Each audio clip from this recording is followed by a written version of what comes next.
Ok, je vous résume. Le secteur du numérique, c'est actuellement 4% des émissions mondiales de gaz à effet de serre.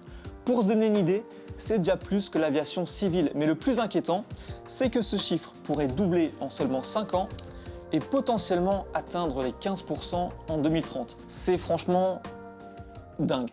Mais décortiquons tout ça, pourquoi le numérique pollue ? Premièrement, il y a les équipements. Ordinateurs, téléphones, objets connectés, tout ça, ils polluent surtout à cause de leur fabrication et représentent environ la moitié de l'empreinte carbone du numérique. Ensuite, il y a les infrastructures réseau. C'est les câbles, c'est les antennes, comme celles qu'on est en train de mettre en place pour la 5G, tiens. Et enfin, il y a l'échange et le stockage des données, qui représentent à elles seules environ 25% de cette pollution. Et c'est ce dernier point que j'ai envie d'approfondir parce que je savais pas que les données, ça polluait autant. Pour y voir plus clair, rendez-vous avec Anthony.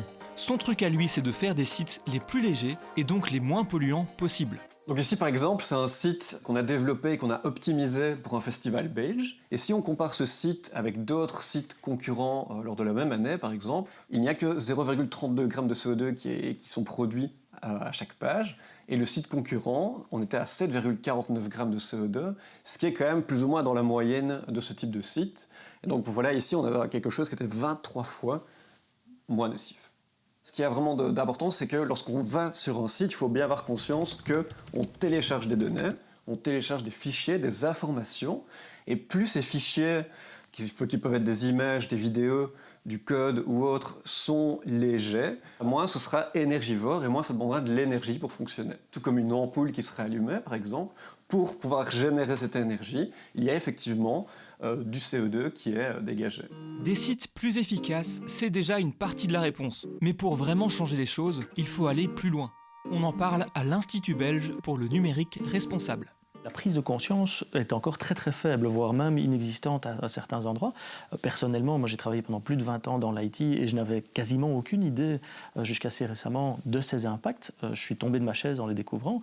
Au niveau des entreprises, l'empreinte du numérique n'est pas vue comme étant une priorité, en particulier parce que les entreprises doivent faire du reporting sur leur empreinte carbone qui ne contient pas aujourd'hui les aspects informatiques. Donc elles n'ont pas l'habitude de regarder même cette problématique-là. D'un point de vue des pouvoirs publics, il y a aussi toute une série de choses à faire, que ce soit l'obsolescence programmée des équipements numériques, que ce soit la réparabilité.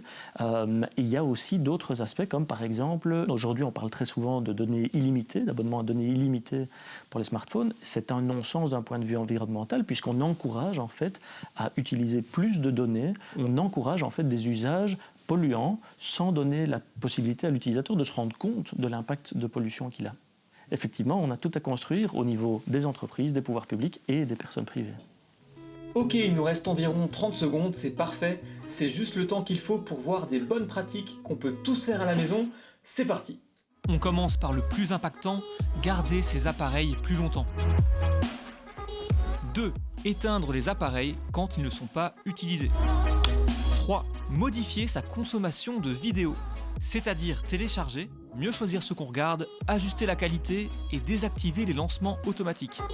4. Diminuer sa consommation de données en général, comme par exemple supprimer ses mails.